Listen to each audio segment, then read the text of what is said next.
All right, good morning, everybody. Thanks for being here today. We are streaming. So we're going to be moving the mic around a little bit so that we kind of have to be in the vicinity of it for it to pick up and actually get streamed to folks that might be watching today. So at any given time, you might find we're kind of running around and putting the mic in front of you if you're asking questions. Hopefully that works out for folks. It doesn't make you too uncomfortable.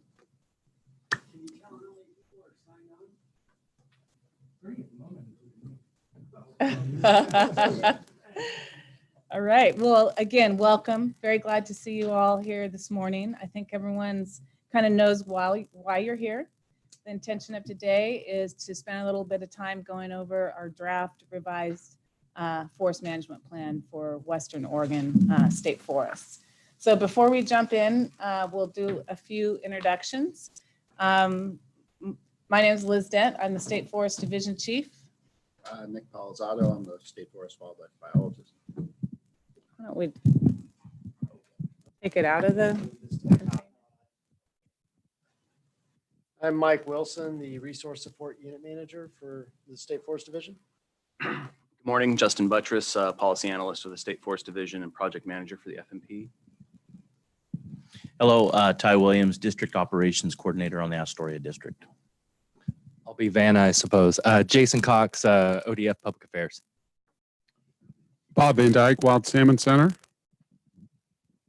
Mary Scurlock, Oregon Stream Protection Coalition.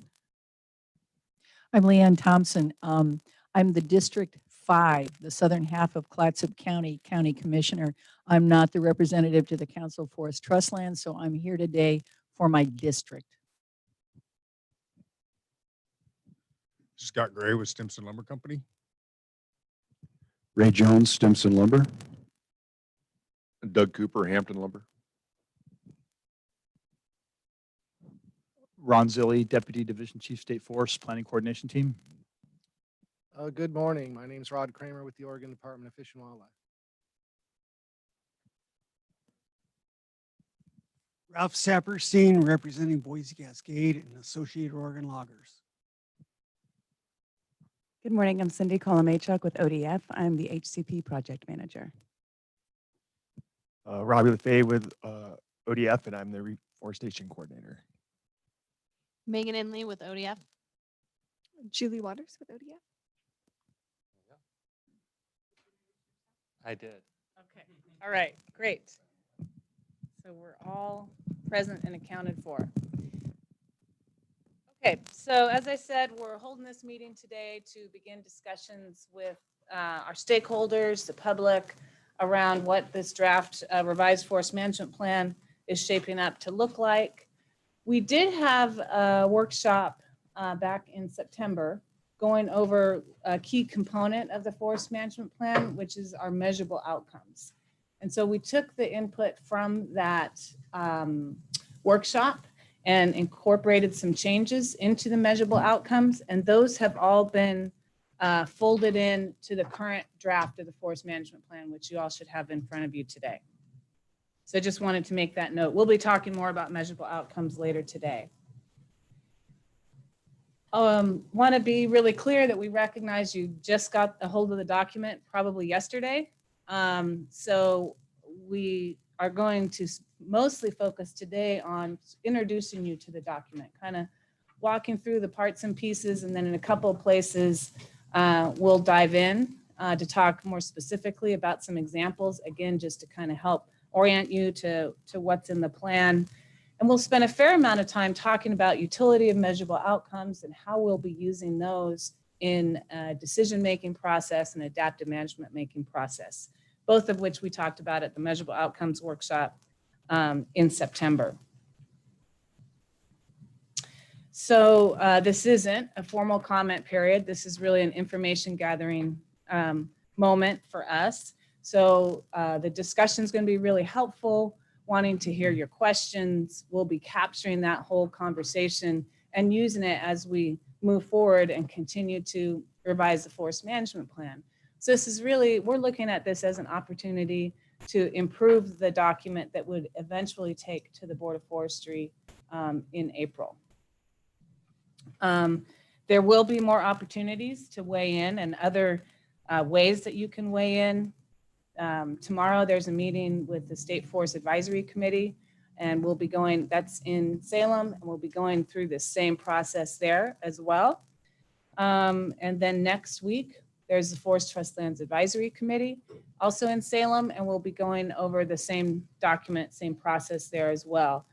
And then finally, recognizing that folks, we weren't able to get this out well enough in advance of this meeting, we're going to hold a follow-up meeting on January 14th, also in Salem. And at that point, you will have had ideally enough time to kind of dive in and provide even more specific input, maybe have a whole different set of questions.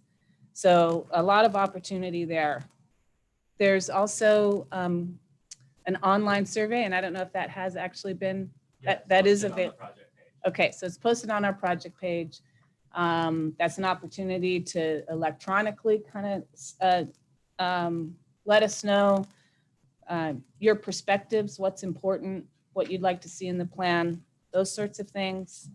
You can also just email us questions, and us meaning the emails would go to Justin Buttress, and he would disseminate those to the folks on our team that are best situated to answer those questions. And all this is a lead up to the April 2020 Board of Forestry meeting. That's a 2-day meeting. And one of those days is dedicated wholly to reviewing the forest management plan. So the intent, again, is that we would have gathered input from y'all, improve the document in any way that we can to represent your input. Any input that we do not incorporate into the final draft revised plan that goes forward in April, we would document and be very clear about what was incorporated and what isn't incorporated, so that we're able to really track and help the board see what we heard and what we did with that information. I think most everyone here in the room is familiar with this parallel process where we're both evaluating and developing a administrative draft for an HCP, a habitat conservation plan, at the same time as we're working on this forest management plan. And those efforts are not wholly independent of each other. So they're, if the board decides next year that they want us to continue pursuing an HCP, that HCP has to have a companion forest management plan. So there will be a lot of work that has shown up in this revised forest management plan that can be transferred into a companion forest management plan to the HCP. If the board were to decide next year that they don't want us to continue pursuing an HCP, then we could pick this document back up and continue to work on it to get to a place where the board can determine if it meets greatest permanent value. So I could talk more about that, but given everyone in the room that I'm seeing, I think thoroughly understands that process. So I'm going to keep moving forward unless there's any questions on that.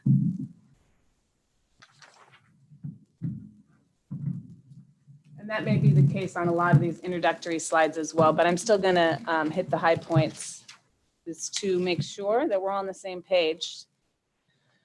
So those of you recall, I'm sure, that one of the reasons that we are here talking about a revision of the forest management plan is based on direction from the Board of Forestry several years ago for us to consider a revision to the plan that would increase conservation and financial outcomes. And so we began that work in 2012, sidelined it in 2016, and picked it back up again in 2017. So really the work that we're presenting today is a result of that effort that restarted, if you will, in 2017. So there's a couple key elements that I just want to hit to set the stage. One is that it's covering all of our lands in Western Oregon. And actually, so this part shouldn't be on this graphic, so sorry about that. This is an improvement, I would argue, right from the get-go, because it takes 3 plans that we're managing under and replaces it with 1 plan. So just from an efficiency standpoint, that's very attractive. Another couple of points I want to make is that this draft forest management plan, unlike the current forest management plan, does not cover lands that we manage for Department of State lands. So those common school forest lands, we've been working with DSL on this, and their preference at this point was to take those out of the strategies that we would use for managing our Board of Forestry lands. So those conversations are ongoing. Depending on where this lands, we'd figure out what that looks like. There's a couple of ways that could play out, but there's still definitely more work to do on that front. But for now, that's how this is drafted. The other really important kind of assumption behind this draft revised forest management plan is it assumes at this point that we don't have a habitat conservation plan.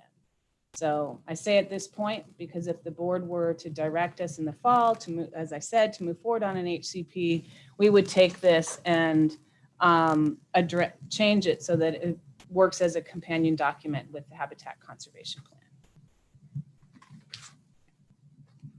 So I'll pause there for a moment, see if there's any questions.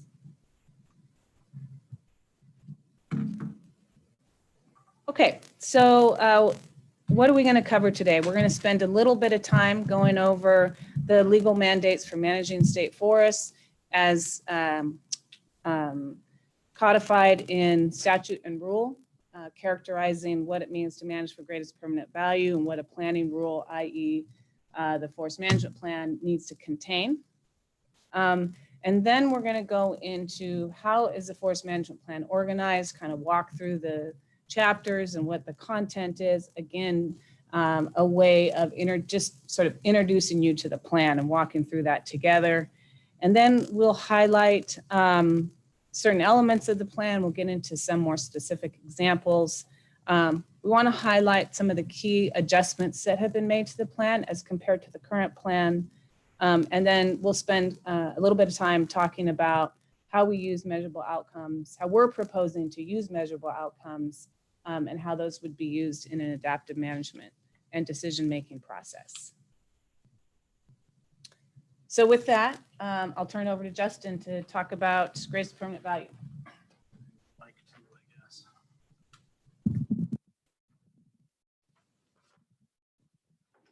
Vicinity. Oh, one more point I wanted to make as I was talking. When I referenced our measurable outcomes workshop, wanted to make sure you all, and there's a handout in the back, are aware that we have documented what came out of that measurable outcomes workshop in this document called the Measurable Outcomes Workshop. So you'll see in here the feedback we got, how we used it, and then anything that we didn't incorporate, it's described why we didn't. We took the sticky notes and transferred them into written parts of the tape. You'll see them in the table. The words are not, the sticky notes. The words are, the sticky notes are not, yeah. So, okay, so just want to spend a little bit of time talking about the legal mandates. Like Liz mentioned, looking around the room, I think most everybody here is fairly familiar with this stuff, so we'll try to move pretty quickly. So we have two primary laws that direct ODF on how to manage Oregon state forests: the greatest permanent value rule and the forest management planning rule. So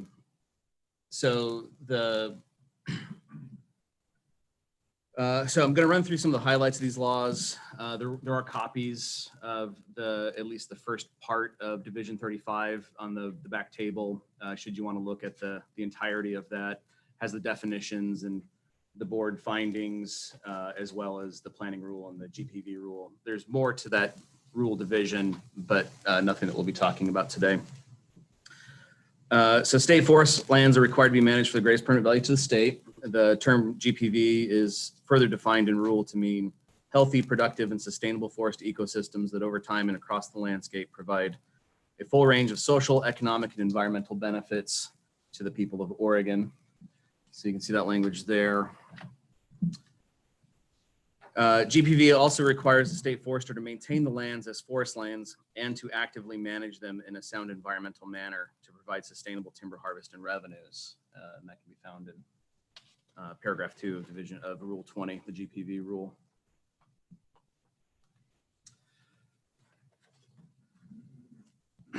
So GPV also requires some key outcomes. The first is a high probability of maintaining and restoring properly functioning aquatic habitats for salmonids and other native fish and aquatic life. Next, protect, maintain, and enhance native wildlife habitats, protect soil, air, and water, and also provide outdoor recreation opportunities. Yes. Is that in priority order? No.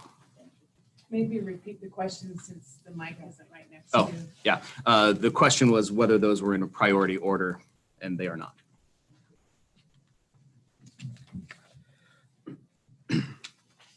So moving from the conceptual framework that GPV provides, we can move into the more prescriptive requirements of the planning rule. The planning rule establishes 6 general categories of information to be included in the plan that you see here on the screen. There's also a handout that was at the back of the room that does provide a little bit of a definition for each of those planning terms, as well as a couple of other planning terms that we've been using that aren't required by the planning rule. So just to run through those fairly quickly, guiding principles are principles that guide development of the plan, including both legal requirements and Board of Forestry policies. The resource description that's required is it provides information on the current condition of the forest resources. Resource goals are statements of what the forester intends to achieve for each forest resource. Strategies describe how the resources will be managed to achieve the goals. And rather than cover all of the specific requirements that the planning rule does set for strategies, you can find those within the planning rule. That's OAR 629. Division 35, Rule 30, Paragraph 3, which is included in that handout. But some of the examples are of requirements for those strategies is to provide for active management, contribute to biological diversity of forest stand types and structures, manage forest conditions to result in a high probability of maintaining and restoring properly functioning aquatic habitats, and protect, maintain, and enhance native wildlife habitats. So kind of set up to really reinforce the requirements of the greatest permanent value rule. And then finally, guidelines establish the general framework for managing the forest as an asset, for implementing the FMP, and for implementing monitoring and adaptive management. In addition to those requirements that are set forth in the planning rule, we've added measurable outcomes, which are the quantifiable results of strategies. And we'll spend some more time discussing that particular aspect later because we feel measurable outcomes are of really great importance to the stakeholders. Once we've developed a draft FMP, the planning rule requires the board to review and direct any necessary revisions to ensure the FMP meets greatest permanent value. Then the FMP is adopted as an Oregon administrative rule. And then the state forester would implement the forest management plan through other plans that have a smaller temporal and spatial scale. So I'll stop there. If there's any questions on GPV or planning rule, I'm happy to answer. Okay. We'll go back to Liz then. Do the hokey pokey with the microphone. Great. Thank you, Justin. All right. So as I said, as at the opening, really the way we want to use our time today is to walk you through the forest management plan and get you oriented. So I am just going to walk through the chapters and just highlight the components of each chapter. Happy to slow down and answer any questions as we move along here. So yes, the document is online. Yes. Yeah, there's a link off the front page to the FMP project page, and you can find that document there, right under the map on the project page. Okay. So first of all is chapter 1. And as you might, oh, here we go. Sorry about that. Chapter 1 provides an introduction. Chapter 2 characterizes the vision and guiding principles. for the plan. Chapter 3 has the goals, strategies, and measurable outcomes. We'll take a little bit of time to get into that material, a little bit more detailed. And then Chapter 4 provides a set of guidelines. So in Chapter 1, you'll find a set of maps that's fairly self-explanatory of the area that the plan covers, as well as broken down by each district. Then there's a little bit of information around Oregon's state forests in general, going over some of the origins and development of the state forests. There's a section on the purpose and scope of the management plan, some information around planning, and then a resource description. So there's actually quite a bit in that introductory chapter, but it really is geared towards setting the stage, setting the groundwork for the plan and the lands that we'll be managing. You bet. So on the top of page 16, there, first paragraph, the statutory mandate for planning. And you get the quote, it says, well, actually it says require state forester to report to the governor and legislative committee. It says long-range management plan, based on current resource descriptions and assumptions.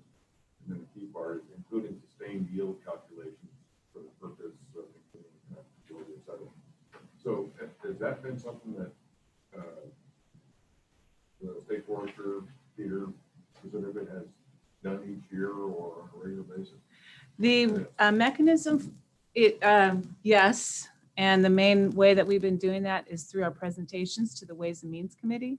And it also, that information is contained in the budget narrative where we talk about harvest levels, current and projected associated revenue.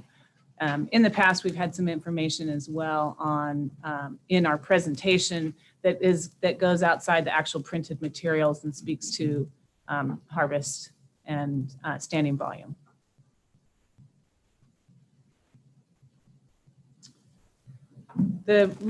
Maybe what I will just point out is the resource description, I would say is really encompassing and addresses the full range of resources that we're managing. We had been working on a draft of this at least a year ago and got some feedback through a couple of public meetings and made some small revisions to that document and then incorporated that into this chapter 1.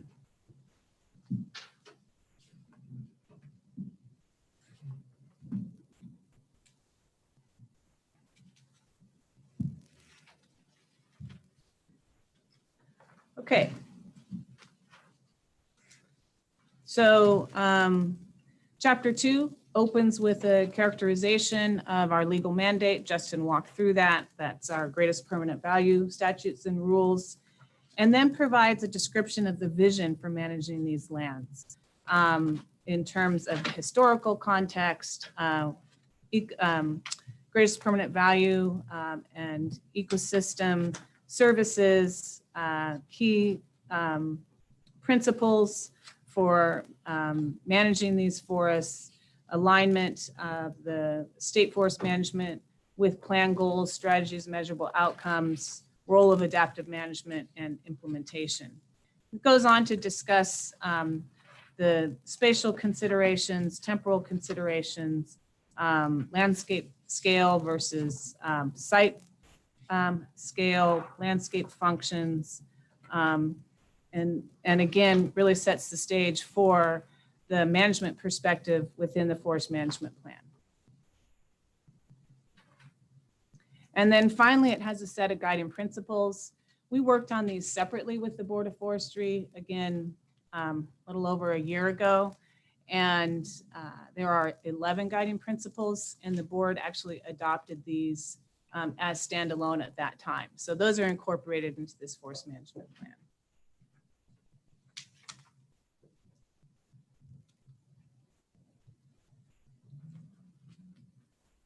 Did I go backwards? No. Okay. So chapter 3 contains the goals, strategies, and measurable outcomes. And there's a complete set of goals, strategies, and measurable outcomes for each of the resources we manage. I've highlighted those on this slide here. I'm not going to read through them all, but you can see that it really touches on every aspect of managing publicly owned forests. So it depends on how you look at it, but I would characterize this as kind of the guts of the plan of what is it that we're really, what are our goals for managing for each of those resources and the desired outcomes from the management of those resources. And then finally, chapter 4 is a set of guidelines. Yes. So again, if I could just ask, are these in priority order or not? They are not in priority order. So the question was, are they in priority order? And they are not. Okay, and the last chapter is really a set of guidelines. They cover a few items for us: asset management, how the plan would be implemented, and then adaptive management, research, and monitoring. And then after that, there's sort of a set of appendices with various types of information. That's how the plan is organized. That's the content. There certainly is a lot there. Again, recognizing you haven't had a chance to read it, just really wanting to orient you to what's in the plan. Yes, Ray. Where's the measurable outcomes go within the plan? Because I was skimming through the plan yesterday. Yes. I kept, because I'm wired that way, keep looking for specificity around the outcomes. And at what point in the planning process is there kind of more meat on the bones? Mm-hmm. If you wouldn't mind, so the question was around specificity and when will we provide greater specificity? It was characterized, the question's characterized in terms of the measurable outcomes, anticipating that that's where there'd be greater detail. And so if I could ask that we hold that conversation, we're going to get into a pretty detailed conversation around measurable outcomes. So, and also a little bit more on where some greater detail is going to lie and how we're going to involve the public in that piece. Okay, so a few highlights of the revised forest management plan. And again, in terms of how this looks different than the current plan. So the first is one that we're characterizing as ecological forestry. And I want to start off by saying it's easy to make a case that the current plan is based on ecological forestry. And so really the work that was done here was to look at the current science and bring that approach up to date and reflect what we understand now. Nick Palazzo, our wildlife biologist, did a lot of work on this, so he'll be getting into more detail around what that means, how those changes that are made in that section are reflecting the current science. Secondly, is this inclusion of measurable outcomes. So the current plan does not contain measurable outcomes. It has some guidelines and any specific standards are really just around, not just, but the specific standards are on the protection around streams, and most everything else is characterized as guidelines. And so there was a request on the part of one of our board members to include what we're calling measurable outcomes. So that's a new component of the forest management plan. And again, we'll talk more about that, just wanting to highlight some of these differences. Another key difference is a process called structured decision-making. And we talked about this quite a bit at the measurable outcomes workshop, recognizing some of you all weren't able to attend that. We're going to go over that a little bit today as well. Our consultant that's helping us put together that framework wasn't able to be here today. But has provided some information that we can use to help you understand what's meant by that process. And then there are some other key adjustments, and I'll go over those here in just a few minutes. Good question. So when you say structured decision-making, just to be sure, that's specifically for the process that the staff is going to be engaged in? And this, I'm going to ask Mike Wilson to answer that question. Yeah, so it's intended to be, so the question was at what level structured decision-making would be done, whether it was just a board tool or whether it was also a staff tool. And so it is both. And more importantly than that, it actually involves stakeholders. And so when we get down to the implementation of the FMP, it's really intended to bring stakeholders into the implementation plan process more, and also the adaptive management plan and monitoring process as well, which is where, and we'll get to this later, so I won't talk about it much now, but which is where those measurable outcomes start to become more specific with targets. And so really to engage regularly on that, to get a time horizon that people can really wrap their heads around. So yeah, and then be able to actually have a process to make a decision around the monitoring results that come out of that adjustments. Yep. So if I understand you correctly, and I think this was where you were headed in the measurable outcomes workshop, the measurable outcomes are basically in the language that they were originally cast, so like maximize, minimize. And then there's talk about multiple scale decision-making.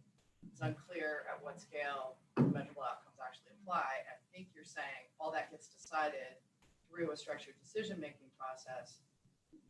I understand that that also takes place at multiple scales, or is there a specific scale at which the structured decision-making happens? It takes place, it can take place at multiple scales. It will primarily take place at an implementation scale. And that will include the adaptive management plan. So At a district scale, at a, what are we, I guess I'm. So an implementation of the plan itself scale. So with where things become more specific in general. And so How do the documents get memorialized? Is there a new term or level of there's a step, there's an implementation step here that happens through this process. When that process happens, how does the outcome of that process get memorialized? What is the thing that comes out? Is it called an implementation plan for the whole Western Oregon forest, or is it at some multiple scale? So the exact geographic scales that will be, so it is the implementation plan, number one. Yes, and so that will hold. I am not gonna guarantee, it's a little bit outside of my span of control as to whether or not the implementation plan will continue to be a 10-year time horizon. But, you know, for convenience sake, I'll probably refer to that today when we're talking about this. But so we have the implementation plan. Currently, those are implemented district by district. Those have some artificial boundaries in them that we recognize as being, well, not necessarily conducive to all of our planning efforts.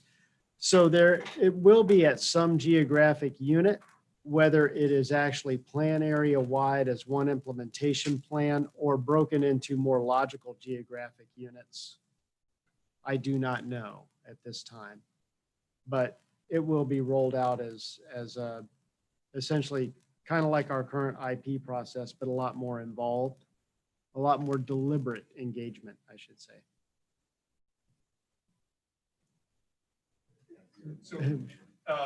So I'm just trying to track a little bit what your vision is when if this forest management plan were to be approved, what I as a stakeholder would know about what to expect from it. And what I'm hearing is I wouldn't actually know very much. I'd know a lot of principles and possible outcomes, and I'd need to wait for the structured decision-making process to actually set the specific goals that were going to be attained. And that because now in the forest management plan, and I think Liz mentioned this earlier, there's really a couple hard sideboards from my understanding. One is the riparian rules, which are in Appendix J and talk about stream types and distances, et cetera. And the others are commitments about developing certain amounts of older forest types. There's targets for all the stand types, but there's stand type commitments. And both of those seem to be missing here. There aren't any stand-tight commitments and there aren't any riparian strategies described.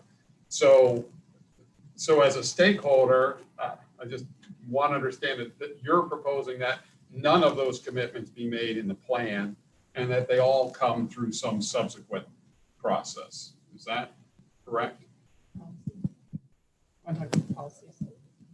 Okay, I'll let Liz handle the policy piece first. Right. So fair. I think you did a good job of describing the approach in the forest management plan to keep it at a level where we can set the goals and strategies in a way that they can be revised in a more efficient way than they are now. So that was one of, just to remind, that was the intention of taking that approach here. As far as the details, you're spot on of how are the stakeholders going to know really what is happening on the ground. I think that's the core of the question. Well, in longer term, not in any given year. Okay. Sort of where's the forest headed? What path does it put on? Not for next year or the year after that. Okay. but long term, without a concern that it's just got to be reinvented every year with structured Right. decision-making process. And obviously, we'd expect some flexibility and change and flux related to conditions, but I do sort of have a vision now. There's riparian standards and there's structured targets. And Right. it's not clear. Those could be the same. Right. in this plan. Okay. Or they could be gone completely, and it's not clear to me how. Right. to know. Okay. So I thought you were going somewhere else. And so what I want to share with everyone is that we do have right now and utilize a set of what we call operational policies. And that is where we really have a lot of detail around what is it that we're doing on the ground to achieve, in this case, you might say the measurable outcomes, or to achieve the long-term vision of the plan, which is, I think, where you were going. Historically, those have been really internalized, and we're one of the things that we're really doubling down on and making a greater commitment to is involving the public and our stakeholders in the process of what do those policies look like, and getting that type of feedback on some real specific ways that we implement the plan, what the stream buffers would look like. We currently have a whole set of policies around protecting murrelet areas and owl sites, et cetera. So those things we are going to sort of highlight, put a greater spotlight on, and engage stakeholders in. So that's one greater commitment moving forward. And the other one is a greater engagement on our implementation plans. I think that there's room for us to take another look at that process and think about ways to make it meaningful and able to reflect what we're learning, which is where Mike was going, about how the plan is performing. So as far as the long-term vision, it is set forth in the plan, but based on your question, it's not clear. And so I think that that's good to know and is an improvement as we think about how we would fine tune this plan. So. Just a quick follow-up, and it sounds like related to Mary's question earlier about where things get memorialized. Right. It sounds like these policies might actually be. Operational policies. These operational policies might be a place in addition to an implementation plan. Okay. That's correct. Yeah.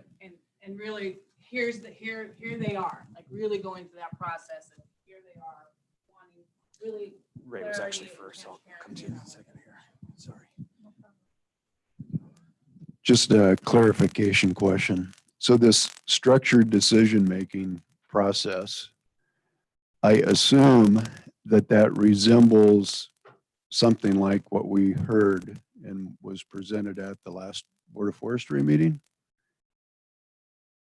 There's different scales you mentioned, there's different venues where people are going to participate in this process, but is this facilitated? I mean, what is this?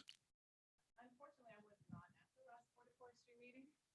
I was somewhere else. So I'll let Mike answer that. Yeah, so by definition, structured decision-making is a facilitated and collaborative process where, you know, we're bringing in staff and we're bringing in stakeholders to really work on the solutions together. And we'll go into it a little bit more later on, but it's really how we translate, you know, these broad measurable outcomes into more specific objectives, things that we could expect to see by the end of a 10-year implementation period. Or also if there are problems with policy standards, because it's sort of a two, you know, there's two places where things could essentially be wrong. Well, there's three places. There's the policy level, the FMP, which we're dealing with now. There's an implementation level where maybe everything's just fine. We're just, you know, not doing it optimally or something. And that's where we value that collaboration to help get that balance right.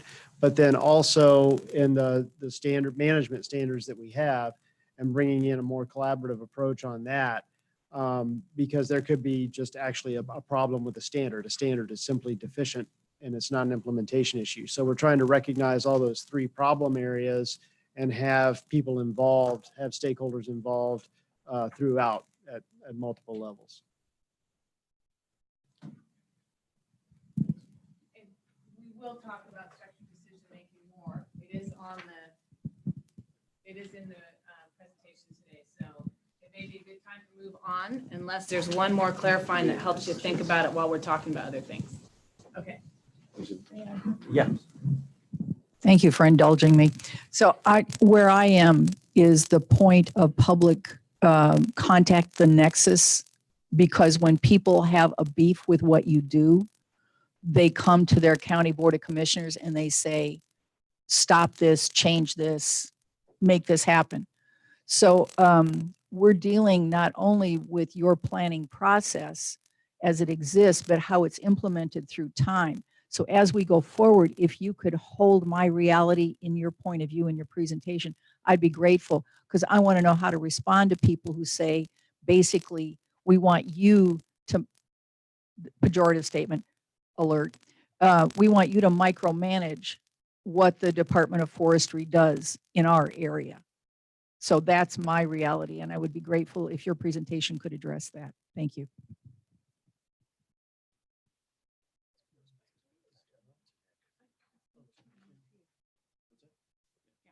Okay. Okay. So we're gonna go through this stuff a little bit more, even though we've already started diving into it. So I'm gonna kick it over to Nick, and he's gonna talk about ecological forestry. Yeah, and not in exceptionally fine detail, but you will see in the plan, there's quite a bit in there. I think there's like 10 pages or so just on sort of our, you know, how it fits with state forests itself, sort of an ecological approach on state forests. And then there's another 10 pages or so about how we would sort of integrate resources and evaluate trade-offs through time. So there's quite a bit of detail in there. I can go in more detail if, you know, folks have specific questions. But in any case, as Liz mentioned, you know, the current plan obviously incorporates some of the concepts and principles of ecological forestry. Yeah, let me know if you can't hear me. Specifically in its approach to landscape management for a diverse array of stand types, in functional configurations, and then in the silvicultural prescriptions designed to promote complex and old forest structure. The approach, the ecological approach described in the revised plan, as Liz mentioned, is basically an update and sort of an evolution of previous ecosystem-based approaches like our current plan. It's based on 20-something years now of new science and improved understanding of the various, you know, influences, ecological, social, political, on forest management in the state and in the region. So it's really sort of taking some of the concepts that we had applied initially and sort of bringing it all forward into the 21st century. Overall, a goal of an ecological approach is to sustain and support the ecological integrity and productivity of the forest, thereby improving resilience and capacity to adapt to change. So it's really focused on ecological integrity and sort of resilience in the face of change. This approach views the resources and benefits derived from state forests, both within the context of societal values, so social values like recreation, other opportunities in the woods, but also support for rural communities, natural resource related economies. And then it's also within the context of the forest ecosystem itself. And so thinking about the ecosystem services provided, other ecosystem services provided, and function and disturbance. And thus in this context, with this consideration for the broad array of societal values provided, the entire forest is a working forest, providing many services across the landscape and through time, including forest land and wildlife conservation, also timber production, obviously, and aquatic habitat restoration, carbon sequestration, diverse recreation opportunities, also non-timber forest products. And so an ecological approach also acknowledges, this is a major piece is that it acknowledges, and this relates very heavily to this notion of moving things into the implementation plan, moving a lot of decisions and stakeholder engagement into the implementation plan level. An ecological approach acknowledges and anticipates change and uncertainty in forest development and disturbances and societal values and demands and in future climate scenarios and the effects of those on forest productivity and biodiversity. And so really in the simplest sense, like kind of the primary bet hedging strategy of an ecological approach is just providing options on the landscape to enhance flexibility and thus sort of adaptability in response to change. Key to that whole thing is a formal adaptive management program, obviously, and thus it's a central tenet of this revised plan is a more formal adaptive management and monitoring program that's used to address this uncertainty, sort of in the context of, in many cases, in the context of implementation planning, and also sort of, to address uncertainty and the risks associated with long-term planning. Yeah, go ahead. So Nick, when you talk about monitoring and you're also talking about rural economies, very interesting. Do you also include the monitoring of the rural economies? So the question was, to the extent that we are doing monitoring, are we incorporating monitoring of rural economies? And as the wildlife biologist, I'm not going to be able to answer that, but yes is a short answer, and somebody else could do a much better job than I could. You can keep the stand down there since I think you'll be using it next. Yeah, thanks. So yeah, it does to an extent. What we are going to be focusing our monitoring on are the things that are well within our span of control. So, obviously timber harvest creating jobs and that sort of thing, distributions to counties, and that kind of thing. Where it gets into the finer scale metrics around the quality of life in rural communities, or how the money flows, specifically from the distributions to the counties, how the money flows beyond that. We have been working with FTLAC to kind of say, okay, here's a point at which we report, and then here's a point at which you guys might want to continue and kind of own that piece. And so, yes, it will be there. It's not fully ferreted out, but that's kind of what the breakdown looks like. And of course, with any kind of harvest outputs, there's a variety of log flow type models that can be, jobs per MBF throughout the economy that can be applied to that. Some are very general, some are very specific. The degree to which we would get really specific about that or remain general is kind of an adaptive management plan question. So to follow up a little bit on that, and I can see from your write-up on the ecological forestry that, the intent is, there are principles laid out here, and it looks like the intent, the whole plan, the specificity in what we're actually going to do on the ground is generated through the same process that's really integrated adaptive management process. And it does talk about measurement and monitoring of quantifiable targets and standards that are tied to adaptive management. to allow for more flexible adjustments to respond to change. This would include, I assume, measurement of economic outputs, et cetera. But I'm going to ask again, where do the quantifiable targets and standards get developed? Because presumably at some, you can't do monitoring unless you decide what you're going to monitor. So you have to decide what the metrics are. Then presumably you have to have some, if not an actual target, a range to decide how you're doing. And then I guess you decide, you know, success, not success, also through this process. But when does that happen? When do you decide what you're going to measure? Okay, so just to make sure that got picked up, it's like when do the measurable outcomes and become more specific, quantifiable targets and metrics that we actually monitor over the course of the plan.